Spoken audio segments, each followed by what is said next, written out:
l'histoire, l'enseignement supérieur. Voilà, pour élucider un certain nombre de choses qui sont véhiculées sur la toile, notamment sur les réseaux sociaux, à tort et à travers. C'est vrai, il y a certaines choses qui sont dites qui sont vraies, mais il y a d'autres qui sont complètement éloignées de la vérité. Je commence justement par un certain nombre de contre-vérités qui sont véhiculées notamment sur les réseaux sociaux. Pas que je veuille remuer la roue, non, pour que entre nous, les hommes de presse qui sont dans la salle, et même mes jeunes frères, docteurs non recrutés, peut-être parfois il y en a qui disent des choses simplement par déficit d'information. Peut-être que, en leur expliquant un certain nombre de choses, nous allons nous comprendre. Si j'arrive à dialoguer tous les jours avec la fessier que certains diabolisent, pourquoi est-ce que je ne pourrais pas le faire avec des docteurs? Parce que moi, je le dis sans démagogie, hein. Moi, je suis un enfant de pauvre. Je sais d'où je viens. Je souscris à une chose. Autant dans la production de richesses, je suis de droite parce que je crois fondamentalement à l'efficacité de la production de richesses par l'initiative privée, mais autant dans le partage de la richesse produite, je suis de gauche. Parce que j'estime que quand la richesse est produite, il faut la partager, peut-être pas de façon juste. L'idéal serait qu'on le fasse de façon équitable. Si on ne peut pas, au moins avec un minimum de justice. Au moins, évidemment, j'aurais été le premier à applaudir si tous les docteurs qui sortent avec un diplôme, avec une thèse en poche, arrivent à trouver un emploi. Donc moi, quel plaisir je vais éprouver à dire, allez arrêter des docteurs, mettez-les en prison. Mais ça ne m'a pas quoi. Je forme des jeunes gens qui ont une thèse, j'ai du mal à les faire recruter, et puis bon, de surcroît, je m'en vais demander qu'on les mette en prison. Mais attends, c'est que je suis bon pour aller à la réserve, parce que je suis malade. Le ministre refuse de rencontrer les docteurs non recrutés. Ceux qui sont dans la salle, certains savent, depuis docteur Dali, moi je ne sais même pas quel est le nombre de rencontres que j'ai eues avec les docteurs non recrutés. Il y en a eu tellement. 2 seules sessions en a eu. Je sais que c'est au minimum 6. Aujourd'hui, ça sera au minimum la 7e rencontre. Parce que moi, je veux quelque chose d'inclusif. Je veux qu'on discute. Peut-être qu'ils ont des idées qui pourront nous servir. Parce que je l'ai dit, nous, on n'a pas la science infuse. C'est fini, vous allez déposer un seul dossier. Et vous composez dans une seule vie. Il n'est pas question de déposer plusieurs dossiers, il n'est pas question d'aller compétir dans plusieurs villes.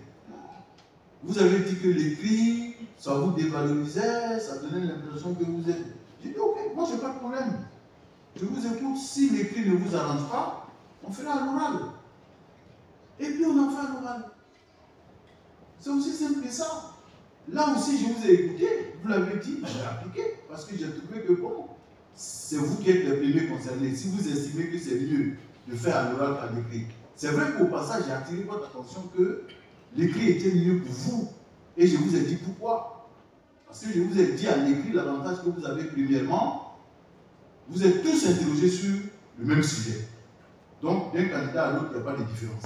Au moins, vous planchez sur le même sujet. Pour moi, c'est plus équitable. Deuxièmement, vous avez plus de temps, parce qu'on vous donne 1 heure pour réfléchir sur les heures complémentaires. Je vois dans la presse, oui, il y en a qui ont des heures complémentaires, on refuse de... Mais non, les choses ne sont pas aussi simples que ça. Je vous suis en partie, et en partie, je ne peux pas vous suivre. Je vais vous dire pourquoi. Les heures complémentaires. D'abord, on dit 10 milliards, 15 milliards chacun. L'année dernière, c'est 8 milliards 500 millions. Ce n'est pas 10 milliards, ce n'est pas 15 milliards. C'est 8 milliards 500 millions. Pour l'ensemble des universités et grandes écoles sous tutelle, grandes écoles publiques sous tutelle, sur les heures complémentaires. Ce que vous devez savoir, premièrement, il y a des disciplines où on ne peut pas éviter les heures complémentaires. Par exemple, en mathématiques, en physique. Parce qu'on n'a pas suffisamment d'enseignants. Donc, il y a des endroits où les heures complémentaires, ce n'est pas parce qu'on veut, mais on n'a pas le choix. Vous prenez mathématiques, ils ne sont pas nombreux, il y a plein d'heures de cours. On fait comment? Par contre, là où il y a des docteurs non recrutés et il y a des heures complémentaires, je suis d'accord avec vous. Là, ce n'est pas normal. Donc, j'ai demandé aux universités cette année, ne nous envoyez pas vos besoins. Envoyez-moi les volumes d'heures complémentaires par discipline. Là, je vais voir où sont les disciplines où on a le plus d'heures complémentaires. Et à ce moment, nous-mêmes au cabinet, on prend le volume total d'heures complémentaires, on divise par la charge d'un assistant pour qu'on détermine les besoins. Comme ça, la plaisanterie s'arrête. Donc, quand on dit le ministre n'écoute pas, comment il n'écoute pas? Quand vous faites des propositions qui sont fondées, moi je vous suis. On dit, il fait l'apologie des diplômés venus de l'extérieur. La dernière fois, la petite docteure que j'ai présentée, on a fait tout un tabac dessus. Ouais, on fait l'apologie des docteurs qui viennent de l'étranger, notre système bancal. Premièrement, cette petite fille, elle est aussi le produit de l'école ivoirienne. Parce qu'elle a fréquenté en Côte d'Ivoire avant d'aller à l'étranger. Nous tous. Moi, j'ai fait ici mes études jusqu'à la maîtrise. C'est après la maîtrise, je suis allé faire mon 2R et mon doctorat en France. Mais est-ce qu'on peut dire que je ne suis pas le produit de l'école ivoirienne? Mon objectif, c'était de montrer simplement l'excellence. Parce que pourquoi? Elle a un doctorat, mais surtout, elle enseigne dans une université réputée à l'étranger. C'était une manière de dire que les Ivoiriens aussi peuvent réussir brillamment. C'est des modèles qu'on montre à la jeunesse. Donc, cette jeune docteur, ce n'est pas la première fois. Quand on le fait avec les étudiants de l'IMPH, mais pourquoi on ne se déchaîne pas sur ma personne? J'ai joué mon rôle de ministre de l'enseignement supérieur qui veut montrer que bon, on a des jeunes Ivoiriens qui réussissent brillamment. Bon, c'est des modèles pour la jeunesse ivoirienne. Je dis aussi que nos docteurs sont nuls. Mais si on dit que nos docteurs sont nuls, c'est que nous-mêmes, les enseignants, on est nuls. C'est nous qui vous formons. Je n'ai jamais dit que vous étiez nuls. Au concours de juin 2022, les notes que vous avez eues n'étaient pas bonnes. Et ça aussi, il faut que je le dise. Je ne le dis pas pour dénigrer, au contraire, je le dis pour fouetter votre orgueil, pour vous dire qu'avant de venir au concours, préparez-vous. Et nous, on veut s'assurer que quand même, on a affaire à des docteurs, quand on va les recruter, ils pourront venir faire nos cours correctement. Ça touche même vos encadreurs. Ça veut dire que vos encadreurs doivent faire attention à leur manière de sélectionner les doctorants et à leur manière d'encadrer les doctorants. Je mets quiconque au défi de me sortir un document du CAMES où moi j'ai échoué. Moi, on ne se vante pas. Vous pouvez demander, vous savez, je ne suis pas venu ici pour parler de moi. Vous pouvez demander à tous ceux qui ont fait le lycée avec moi. D'abord, le nombre de docteurs non recrutés. Je vous ai déjà dit, vous êtes des docteurs, vous êtes scientifiques. Même si vous êtes littéraire, c'est des sciences. Mais cela dit donc sur le nombre de docteurs non recrutés. Vraiment, chaque fois que vous dites 3000, je vous dis, n'avancez pas ces gens de chiffres. Ce n'est pas 3000. Il faut quand même qu'on soit clair. En décembre 2021, le docteur Dali, qui à l'époque était le patron du collectif, le seul collectif à l'époque des docteurs non recrutés, quand il est venu, il m'a parlé de 3000 docteurs non recrutés. Moi-même, je n'avais pas les chiffres. Hein. Je dis toujours, personne n'a la science infuse. Il ne faut pas donner l'impression qu'on connaît tout. Donc, quand il m'a dit 3000 docteurs non recrutés, d'abord j'ai trouvé le chiffre élevé. J'ai dit, bon, j'ai demandé au DRH, ils sont combien exactement les docteurs non recrutés? Il m'a donné les chiffres. Hein. Mais je me suis dit, si on communique sur ce chiffre, on va dire, oui, c'est le ministère qui a sous-estimé les chiffres, rien que pour... Bon, j'ai dit, ok, j'ai dit à Dali, comme toi, tu es le patron des docteurs non recrutés, allez entre vous, vous comptez entre vous, et vous venez me dire, vous êtes combien au juste? À partir de là, nous, on sait comment on va déployer notre stratégie de recrutement. Il est allé, je leur ai laissé le temps. J'ai encore le fichier de chez moi. Hein. Il a imprimé même, il m'a amené 1463. Exactement. 1463. Ceux qui étaient avec Daniel peuvent témoigner. C'est pas moi qui ai inventé. Hein. Ça veut dire c'est entre vous-même, vous êtes allé vous compter, vous m'avez amené 1463. Ça, c'était en décembre 2021. Plus tard, quand on a fait organiser le concours de juin 2022, le chiffre est monté à 1919. Mais attention, quand on dit 1919, là, il y a tout dedans. Hein? Doctorat 3e cycle, il y en a encore. Hein? Ceux qui sont sur glissement catégoriel, il y en a encore. Doctorat d'État. thèse unique, PhD, diplôme d'expertise, qui n'a rien à voir avec le doctorat, et même des ingénieurs de conception. Donc, il faut faire très attention quand on donne les chiffres. Il ne faut pas penser que tout le monde est docteur, hein? Parce que vous avez des diplômes d'expertise, par exemple, expertise comptable, et vous avez des ingénieurs de conception. Donc, quand on avance les chiffres, il faut faire très attention. Là, on était en 1919, même en mettant les docteurs, les ingénieurs de conception tout dedans. Ce qui veut dire que les docteurs n'atteignaient pas ce chiffre. Alors, donc, d'où vient le chiffre 3000? Expliquez-moi. Maintenant, si vous voulez, moi, je vous laisse, une fois de plus, comptez-vous entre vous, amenez-moi le fichier. Je vous donne encore l'autorisation de le faire. Si vous voulez, à partir de demain, comptez-vous entre vous, amenez-moi le nombre exact de docteurs non recrutés. Et même là-dedans, tout à l'heure, quand je parlais de 1919, c'est y compris ceux qui ont le doctorat de médecine, doctorat d'exercice, mais qui sont des anciens internes. Parce qu'en médecine, vous savez, hein, il ne s'agit pas d'avoir le doctorat d'État, qui est une thèse d'exercice. Il faut avoir fait l'internat, au moins 4 ans, en plus, pour pouvoir être recruté comme assistant-chef de clinique. Donc c'est tout ce monde réuni qui faisait 1919. Autant dire que si on enlève, comme quelqu'un me le disait tout à l'heure, ce qu'on appelle docteur, ça dit docteur en tout cas, c'est là aussi, il y a cette confusion dans l'esprit des gens. Ici, quand on dit docteur, ce n'est pas docteur en médecine. Hein. Ce n'est pas docteur en médecine. Il y a des docteurs en médecine dedans, mais attention, si vous avez simplement les doctorats en médecine, vous ne pouvez pas être recruté hein, comme assistant-chef de clinique. Il faut avoir fait l'internat.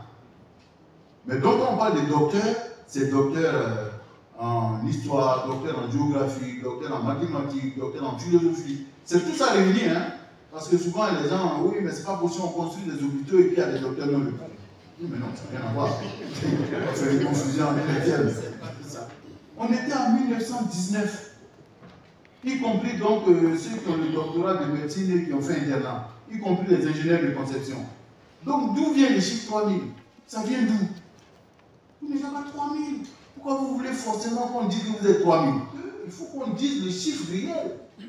Lorsque, en septembre 2012, on bascule au système licence master doctorat, LMD, le système a été très mal appliqué, très mal compris, très mal appliqué. C'est peut-être l'une des raisons même pour lesquelles on a dû demander au professeur Mirawal de venir nous appuyer, parce que le LMD, on ne comprenait pas nous-mêmes. Chacun de nous a appris comme ça sous le tas ce que c'est que le LMD. Donc dans l'application, il y a eu des ratés. On a pensé que quand on a dit LMD, bon, vous rentrez en licence 1, vous faites licence 2, licence 3, blablabla, vous allez jusqu'en doctorat. Mais c'est pas ça. J'ai l'habitude de dire, pour simplifier, vous ne pouvez pas aller sur un chantier et puis vous ne trouvez que des manœuvres et des ingénieurs. Il n'y a pas d'agent de maîtrise, donc la strate intermédiaire n'existe pas. Vous imaginez? Bon, ça dit, il y a des gens qui prennent les briques pour donner, et puis il y a des ingénieurs qui sont là, il n'y a pas de maçon pour construire le mur. Mais votre immeuble ne verra jamais le jour. Donc, LMD, oui, mais ça fait que dans la nouvelle loi sur l'enseignement sur la recherche et l'innovation, on a écrit noir sur blanc. Vous rentrez en licence 1, vous passez en licence 2, jusqu'en licence 3, examen classique, avec bon, validation des yeux, bon, on ne va pas rentrer dans ce débat ici. Et vous avez validé l'ensemble de vos 6 semestres, ça fait vos 30 crédits multipliés par 6, 180 crédits, vous avez votre licence. Puisque la licence 1 et la licence 2, ce ne sont pas des diplômes. Maintenant, si vous voulez aller en Master 1, là, vous changez de cycle. Là, c'est sur sélection. C'est sur sélection. Avant de prendre les étudiants en Master 1, assurez-vous déjà que vous avez suffisamment d'enseignants de rang A pour les encadrer. Ce n'est pas quand vous avez fini de les prendre que vous allez maintenant demander à, mais attendez, vous faites qui va les encadrer. Et puis les enfants des gens traînent, ils sont en Master 1, ils traînent là, ils font 2 ans, 3 ans, 4 ans. Mais c'est quel foutaise ça? Donc, entre le L3 et le M1, sélectif, en fonction des capacités d'accueil, des capacités d'encadrement.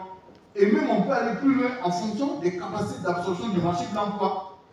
C'est pareil entre le M2 et le D1, entre le master et le doctorat. Sélectif aussi, de toute façon les écoles doctorales vont régler le problème. Deuxième erreur, c'est que les enseignants, quand ils encadrent une thèse, à la fin, c'est de l'argent, c'est des heures complémentaires. Cocody, quand Quand vous avez fini d'encadrer un thésard, quand il soutient, vous avez 750 000. Bon.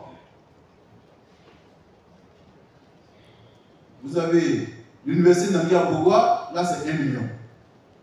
Bon, évidemment, l'enseignant se dit, bon, moi si j'ai 20 doctorants, donc ça me fait une parcelle de 20 millions au chaud. Donc allez, ce qui va en découler, moi j'en ai rien à foutre, moi j'ai mes 20 millions. On ne peut pas fonctionner comme ça. Troisième chose, c'est le CAMES. Pour aller au CAMES, il faut avoir encadré, comme tout le monde veut pouvoir aller au CAMES, allez, on fait des docteurs à la chaîne. D'ailleurs, c'est pour ça que la dernière réunion du Conseil des ministres du CAMES, on était un certain nombre de ministres, ils avaient voulu mettre à 4 thèses ou quoi, on a dit on ne veut pas. 2, pas 4. Pour passer de MC à PT, on demandait que quand vous êtes maître de conférence, vous devez encadrer 4 thèses avant d'aller postuler pour le poste de PT. On a dit non. 2, parce que là, vous allez provoquer une inflation de doctorants dans nos universités. Justement, donc pour toutes ces raisons, ça a explosé. On a pris des doctorants à la paix. Actuellement, on a 14 120 doctorants. 14 120 doctorants. De vous à moi, vous trouvez ça vivable? Est-ce que ça a un sens? L'UFR CMS de l'Université Alassane Ouattara de Bouaké, 2140 doctorants, une UFR. Ça veut dire que le nombre de doctorants est supérieur au nombre d'étudiants de L1. De vous à moi, est-ce que ça a un sens? Et pire, quand on a regardé le taux d'encadrement, CMS, c'est 12 doctorants par enseignant de rang A. C'est 42 doctorants par enseignant de rang A.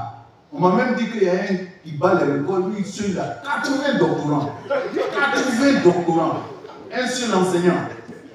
Mais de vous à moi, vous-même qui êtes docteur, est-ce que vous pensez que ça a un sens? Qu'un enseignant ait 80 doctorants. Moi, quand j'en ai 2, même déjà, ça me fatigue. Il y a des thèses, quand vous voyez le contenu, c'est un gros 2A, c'est pas une thèse. Je vais mentir sur le nombre de recrutements. Ça m'apporte quoi? Ça m'apporte quoi? De 2000 à 2010. Bon, quelqu'un était au pouvoir. De 2000 à 2010. 1288 exactement. 2000 à 2010, 1288 enseignants, chercheurs et chercheurs recrutés. Soit une moyenne de 117 par an. Depuis l'arrivée de Ouattara au pouvoir, 2011 à 2022. Ça aussi, vous pouvez aller vérifier. Je mets quiconque au défi. 2011 à 2022, 4870 recrutements. 4870, soit en moyenne 406 par an. Et quand je dis 406 par an, c'est 4,325 milliards de salaires bruts et de primes de recherche par an. L'année dernière, on a recruté 606. Cette année, on a recruté 651. 2023, on a 675 postes. 675 cette année. On aura 675. 425 en recrutement nouveau et contrat et 250 en glissement catégoriel. Vous pouvez noter. Et bientôt, on va ouvrir le concours. Donc, on a 675 postes cette année. 607, si vous prenez 606 en 2021, plus 651 en 2022, plus 675 en 2023, on est proche de 2000. Parce que chaque fois, on me rabâche l'oreille avec le Cameroun. Le Cameroun, Dieu merci, moi, je suis allé au Cameroun. C'est pas, on dit, j'étais au Cameroun. Je suis allé rencontrer le ministre de l'enseignement scolaire du Cameroun. On a eu une séance, ceux qui étaient avec moi, on a eu une séance, on a passé pratiquement une matinée avec le ministre d'État, ministre de l'enseignement scolaire, avec tout son cabinet. Cameroun, ils ont recruté 2000 docteurs, mais sur 3 ans. Sur 3 ans. C'était, pour eux, c'était un plan Marshall. Alors que pour nous, on va le faire, c'est banal. Au Cameroun, salaire de fin de carrière. Je dis bien salaire de fin de carrière. Je ne parle pas de début de carrière. Hein. Salaire maximum. Un assistant, c'est 450 000 francs net. 450 000. Un maître assistant, 500 000. Un professeur, tu fais un maître de conférence, 600 000. Ici, là, l'assistant, salaire brut, 721 000. Attendez, il faut comparer ce qui est comparable. L'enseignement scolaire de Côte d'Ivoire est trop sérieux pour qu'on joue avec. J'ai 2 problèmes. Un, j'estime que En tant qu'enseignant du supérieur, si moi je n'arrive pas à régler les problèmes d'enseignement supérieur, ce n'est pas la peine. Si nous qui sommes enseignants, on nous donne notre dispositif qu'on ne peut pas régler, mais ce n'est pas les autres qui vont pouvoir le faire. Et même qui, j'ai déjà dit à mes collègues, vous avez intérêt à m'aider. Parce que si je choue, je touche du bois, le président va dire, bon, quand on donne l'enseignement supérieur aux enseignants, là, ils foutent n'importe quoi, donc il vaut mieux donner à d'autres personnes. Et puis de deux, moi j'ai pas envie d'être ministre pour être ministre. Je veux que le jour où je ne serai plus ministre, on dise, ah, il était là, il a pu faire ça, ça, ça au moins. Là, quand je suis sur le campus, je suis fier. Donc, cette année, vous avez 675 postes qui sont en jeu. Donc, préparez-vous. Ça fera 675 en moins. Moi, je serais heureux si on pouvait recruter tout le monde. Mais le problème qu'on a, il ne faudrait pas que vraiment je l'occulte. On a deux problèmes. Le premier, lui, il est systémique. D'ailleurs, les deux sont systémiques. Le premier, c'est la maîtrise de la masse salariale. Vous savez que la Côte d'Ivoire n'est pas un pays qui vogue comme ça dans l'univers tout seul. On est dans le Conseil des Nations, il y a des contraintes qui sont imposées, ne serait-ce que dans la zone UMOA, pour une question d'intégration économique, pour une question de convergence des économies. Normalement, la masse salariale de la fonction publique, divisée par les recettes fiscales de l'État, ça doit être au maximum de 35%. Au maximum. Il y a 2 ans, on était à 42,2%. C'est là qu'on connaît la force des présidents. Hein. C'est là qu'on sait que Ouattara est puissant. Parce qu'un autre pays, ça ne passerait pas. C'est parce que Ouattara est puissant que ça se fait. Mais aujourd'hui, bon, comme la Côte d'Ivoire, c'est quand même la locomotive, il faut que la Côte d'Ivoire donne l'exemple. On était à 42,2% il y a 2 ans. Et puis cette année, on est à 36%. Ça veut dire qu'on a encore un point au-dessus. Quand on dit un point au-dessus, faites attention, c'est beaucoup de milliards. Hein. C'est un pourcentage, mais c'est beaucoup de milliards. C'est 1% de quoi? Voilà. Donc ça veut dire que déjà on a un problème de maîtrise de la masse salariale qui fait qu'on ne peut pas faire n'importe quoi. Sinon, que l'État n'aurait pas envie de recruter tous les enfants? On aurait eu, si on avait les moyens, on le fait, mais on a la contrainte de la masse salariale. Il faut maîtriser la masse salariale. Et puis derrière, il y a un deuxième problème qui est systémique. Le premier était systémique au niveau de l'économie nationale, mais le deuxième est systémique sur notre système même d'enseignement supérieur. Je l'ai dit tout à l'heure, quand vous ouvrez des postes,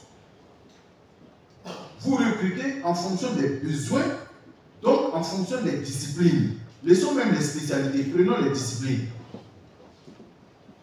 Là où j'ai besoin de professeurs de mathématiques, si je n'ai pas de candidats, alors quand j'ai des candidats, par exemple, en géographie, mais ce n'est pas parce que j'ai 3 postes de mathématiques qui ne sont pas satisfaits que je vais aller prendre forcément 3 géographes, puisque j'ai besoin de professeurs de maths. Si en temps j'ai besoin de géographes, tant mieux, mais si je n'ai plus besoin de géographes, je ne vais pas en prendre parce qu'il faut en prendre. On a des endroits où on est en manque d'enseignants. Il y a d'autres endroits où on est en surplus. La première université dans la zone subsaharienne francophone, c'est l'université Cheikh Anta Diop de Dakar, qui est 29e. Là où tu n'as aucune université ivoirienne dans les 200 premières. Cheikh Anta Diop de Dakar est la première université francophone subsaharienne. Si on ne peut pas se comparer au premier, on va se comparer à qui? On ne va pas se comparer au dernier. Mais donc c'est normal qu'on se compare au Sénégal, ils sont devant nous. Si on veut être comme eux, on se compare à eux. Pour faire comme eux, pour pouvoir les dépasser. On dit pourquoi tu prends le Sénégal? On va se comparer à qui alors? Sachez apprécier quand même ce que Ouattara fait. Sachez apprécier ce que le président de la République fait pour nous. Voilà, j'ai amené le document exprès. Comme ça, on se met d'accord. Vous avez le concours, il y a 2 jurys. Le premier jury, c'est le jury d'entretien thématique. Voilà les rubriques sur lesquelles vous êtes notés. Exposé de vos travaux de thèse en 15 minutes. C'est 6 points. La clarté du document présenté, c'est 1 point. La clarté de l'exposé oral, c'est 1 point. Le respect du temps, c'est 1 point. La restitution de la quintessence des travaux, c'est 1 point. La pertinence socio-économique de vos travaux, c'est 2 points. Ensuite, on vous pose des questions sur vos travaux de thèse. La spontanéité avec laquelle vous répondez, c'est 1 point. La pertinence de vos réponses, c'est 2 points. Publication d'articles, c'est sur 4 points. Et ils sont subdivisés de la façon suivante. Si vous avez publié, il y a le nombre d'articles. Si vous avez publié votre premier article, ça vous rapporte 1 point. Deuxième article, 0,5 points. Tous les autres articles, c'est 0,5 points. La qualité des articles publiés. Si vous avez publié au moins un article dans une revue à comité scientifique ou de lecture dans la discipline ou la spécialité du candidat, 0,5 points. Au moins un article publié dans une revue indexée, évidemment il faut apporter les preuves de l'indexation, c'est 0,5 points. La contribution du candidat à la rédaction des articles, si vous êtes au moins un rang utile parmi les articles publiés, c'est-à-dire que vous êtes premier, deuxième ou troisième auteur, 0,5 points. Au moins un article publié hors thèse, 0,5 points. Le projet de recherche que vous présentez, la clarté du projet, c'est 1 point. La pertinence socio-économique du projet, c'est 2 points. L'existence du financement du projet, si vous avez un financement, c'est 1 point. Maintenant, les cours de spécialité que vous pouvez éventuellement donner en Master 1 ou en Master 2, si c'est au moins un nouveau cours qui est pertinent, c'est 1 point. Si vous donnez le ou les intitulés plus les chapitres des cours, c'est 1 point. Et la pertinence des réponses que vous allez apporter aux questions qu'on pose sur ces cours-là, c'est 1 point. Et à partir de là, comme vous avez 3 membres dans le jury, on fait la moyenne arithmétique des 3 notes des 3 membres du jury, ça vous fait votre note 1. D'ailleurs, pour la clarté, pour montrer le sérieux de ce jury, j'ai demandé que dans au moins quelques jurys, on prenne des membres de l'ASCAD, nos anciens maîtres. Par exemple, le ministre Sali Touré, c'est une référence en mathématiques. S'il est dans un jury, personne ne va dire qu'on est venu pour ou Touré Siaka dans un jury de physique, ainsi de suite. On avait demandé à Owo Aseko d'être dans le jury de géographie. Cette année même, je leur ai dit de prendre le maximum de membres de l'ASCAD dans les différents jurys. Ou alors, on peut prendre éventuellement des enseignants venus de l'étranger, mais qui font référence dans leur discipline. Tout ça pour vous dire que nous, on n'a rien à cacher. Bon, ça c'est le jury 1 qui vous donne la note 1. Le jury 2, en ce moment, vous venez, il y a 3 unités d'enseignement fondamental de licence 1 et de licence 2. Pour le moment, on n'a pas ajouté licence 2, mais on va finir par l'ajouter. Vous venez, par exemple, licence 1, vous avez les 3 unités d'enseignement de connaissances fondamentales qui ont été données. En ce moment, la DRH et la DEXCO vous ont déjà communiqué la liste de ces UE-là. Quand vous venez, vous avez des questions de cours, vous avez droit à 4 questions de cours. Chaque question de cours, c'est sur 2 points et demi. Dans le panier, vous tirez, il y a au moins 5 listes de questions. Quand vous tirez une liste, il y a 4 questions de cours dessus. On vous pose les 4 questions de cours, vous répondez, chaque question de cours est sur 2 points et demi. Quand vous finissez, il y a un autre panier où il y a au moins 5 exercices, vous tirez 1. Quand vous tirez, vous avez 5 minutes pour lire l'énoncé et vous venez au tableau pour exposer. C'est pour ça que je vous ai demandé de laisser l'écrit. C'était mieux pour vous. Vous avez dit non. Moi, c'est vous qui voyez. Parce que moi, j'ai toujours pensé que l'écrit c'était mieux. Parce que vous avez 1 heure pour réfléchir. Mais il n'y a pas de honte à revenir à... Si vous pensez que... Moi, si vous voulez qu'on revienne à l'écrit, on revient à l'écrit. Mais si vous voulez qu'on maintienne l'oral, on maintient l'oral. Moi, vraiment, je n'ai pas de problème avec. Hein. C'est vous qui voyez. Bon, donc à partir de là, vous avez vos 3 notes sur les 3 UE. On fait la moyenne arithmétique de ces 3 notes. Ça vous fait votre note N2. Et votre note finale, c'est 60% de la note N1, de l'entretien thématique, plus 40% de la note N2 sur les UE de connaissances fondamentales, de LRM. Et ça vous donne votre moyenne pondérée N. Et c'est à partir de cette moyenne pondérée qu'on vous classe. Voilà. Et si le nombre de postes ouverts dans votre discipline est par exemple de NP, on prend le NP premier. Tout simplement. Donc il n'y a rien à cacher, voici la méthodologie. Après, on fait le concours de 2023 qui se fera au premier trimestre de 2023. Et quand on aura fini le concours de 2023, en ce moment, vous-même, vous faites le point pour me dire il reste combien de docteurs non recrutés. Donc, quand le concours de 2023 va finir, vous-même, je vais vous laisser le soin de faire le point sur ceux qui vont rester sur le carreau. Et en ce moment-là, ceux-là, moi, je vais faire une communication au Conseil des ministres là-dessus pour proposer des pistes. La première piste, c'est l'entrée à l'ENS. Même là, évidemment, quelqu'un qui a une thèse, il ne s'agit pas d'aller faire encore 200 l'ENS. La dernière fois, j'ai expliqué au directeur de l'ENS que ce qui va se passer dans ce cas-là, c'est que eux, comme ils sont déjà bons dans leur discipline, par exemple, quelqu'un qui a une thèse en littérature, on fait en lettres modernes, on ne va pas lui dire d'aller encore s'asseoir à l'ENS pour faire un cours de lettres modernes, non. Mais il va aller faire peut-être 3 mois, je ne sais pas, on va voir, de formation pédagogique, tout simplement. Voilà. Comme ça, il est professeur de lycée, il a au moins un salaire, et puis après, il a le temps de passer le concours, parce qu'en ce moment, il est fonctionnaire, il a son numéro matricule, après, il peut passer le concours, cette fois-ci, en glissement catégoriel. Deuxième possibilité, vous pouvez entrer à la fonction publique, soit en transitant par l'ENA, soit concours d'accès direct à la fonction publique. Vous aurez cette possibilité aussi de rentrer à la fonction publique, cette fois-ci avec le doctorat comme diplôme d'entrée. Bon, évidemment, ça voudrait dire qu'il faut voir la grille de salaire qui va avec. Bon, mais là, ce n'est plus de mon ressort. Voilà, moi j'ai fait ma part. Une fois que le doctorat est reconnu comme diplôme d'entrée à la fonction publique, le reste, bon, c'est une affaire du ministre du budget, de la fonction publique, etc. Et évidemment, moi je serai derrière pour vous défendre. Bon. Là aussi, si vous entrez, vous avez la possibilité après de faire le glissement catégoriel.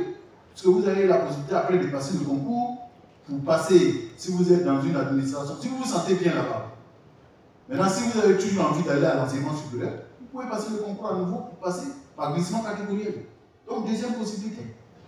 Troisième possibilité, vous pouvez aller enseigner dans une université ou une grande école privée. D'accord, on me dit que les salaires là-bas ne sont pas bons. Mais on est en train de travailler dessus à travers le processus d'évaluation des établissements. C'est pour ça que la grille d'évaluation, j'ai dit qu'on va revoir la grille. Parce que le niveau des salaires payés dans le privé, on va faire en sorte que le nombre de points relatifs au niveau des salaires des enseignants du privé soit suffisamment élevé pour qu'ils soient obligés de prendre des docteurs. Donc on va regarder même sur le privé, on va leur dire de tel salaire à tel salaire, c'est tel nombre de points. On va les obliger à prendre les docteurs justement. Parce qu'on va regarder les diplômes de vos enseignants. D'ailleurs, je leur ai dit, maintenant, l'autorisation d'enseigner, DGS est là, c'est au minimum la maîtrise pour le BTS, évidemment. Mais pour les universités, on va exiger qu'il soit le doctorat. Bon, il y a la possibilité aussi d'aller dans une entreprise privée. Il ne faut pas exclure d'aller bosser dans une entreprise privée. Et puis maintenant, il y a la possibilité d'aller à l'étranger, d'aller enseigner dans une université ou une grande école publique ou privée à l'étranger. Je veux bon, vous pouvez aller bosser dans une entreprise privée à l'étranger. Ça aussi, ce n'est pas exclu. Le Premier ministre a dit qu'il y a aussi la possibilité de se reconvertir. Mais il n'a pas dit que tout le monde doit se reconvertir. Il y a aussi l'auto-emploi. Je n'ai pas dit que tout le monde doit aller créer son entreprise. Il y a certains qui ont cette possibilité. Après, on dit non, le ministre ne fait pas de proposition. Mais comme il n'y a pas plus sûr que celui qui refuse d'entendre. Sinon, ça là, ceux qui font réunion avec moi, ce n'est pas la première fois que je dis. Chaque fois, je vous répète. Donc, c'est pour dire qu'il ne faut pas penser que tout est foutu pour vous. Non. Ne vous résignez pas. Vous êtes encore jeune. Vous avez un doctorat en poche. Vous n'êtes pas n'importe qui. Comme je l'ai dit, voilà toutes ces possibilités qu'on a. Mais en dehors de cela, on va rentrer dans le futur. Donc, pour la gestion du stock existant, comme je l'ai dit, après le concours de 2023, ce qui reste, vous allez faire vous-même le point, nous envoyer la liste de ceux qui vont rester. Et puis, bon, moi, je fais une communication au Conseil des ministres pour dire, voilà les possibilités. Au niveau de la fonction publique, on verra ce qu'on peut faire éventuellement. Et au niveau de l'ENS aussi, je vais voir avec l'éducation nationale ce qu'on peut faire aussi. On peut faire un recrutement exceptionnel pour l'ENS.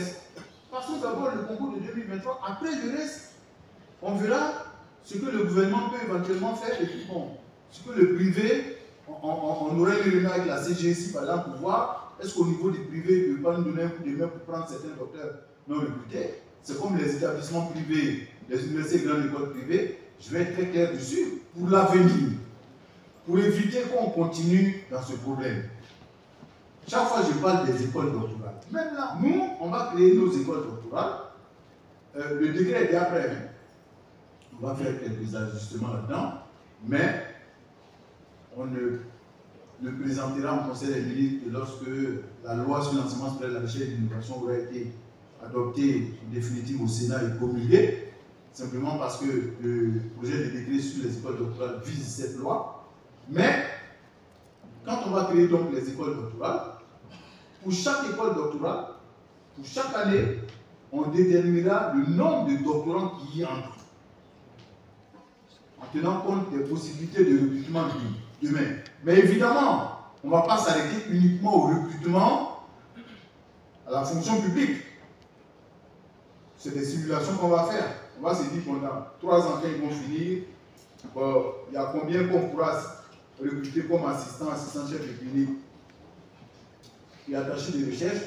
Il y a combien éventuellement que le privé pourra utiliser, etc. On fera des simulations. Et en fonction de cela, on déterminera le nombre d'entrants en doctorat 1. Tout simplement. Donc on va réguler les flux entrants. De telle sorte qu'on soit sûr que quand ils finissent leur thèse, ils trouvent un job. C'est pour ça souvent même moi quand on m'attaque, je suis un peu étonné.